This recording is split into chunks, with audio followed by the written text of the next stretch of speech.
এবার আম্বানি পুত্রের বিয়েতে হাজির ভারতের প্রধানমন্ত্রী নরেন্দ্র মোদী। বিয়ের আসরে না দেখা মিললেও নবদম্পতির আশীর্বাদ অনুষ্ঠানে হাজির হন তিনি। ফ্যাশন, গ্ল্যামার আর আভিজাত্যে মোড়ানো আম্বানি পুত্রের বিয়েতে নজর গোটা বিশ্বের। শুক্রবার রাতেই এক হয়েছে 4 হাত। শনিবার দিনভর পালিত হয় আশীর্বাদ অনুষ্ঠান।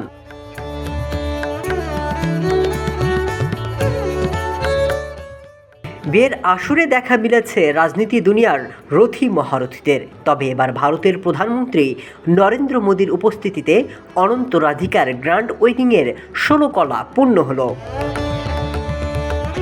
মোদীর পা ছুঁয়ে আশীর্বাদ নিলেন আম্বানি পরিবারের ছোট ছেলে। অনন্ত রাধিকার মাথায় হাত রেখে মঙ্গল আশীর্বাদ করেন প্রধানমন্ত্রী। রূপার থালায় সাজিয়ে ঈশ্বরের ছবি নবদম্পতিকে উপহারও দিয়েছেন।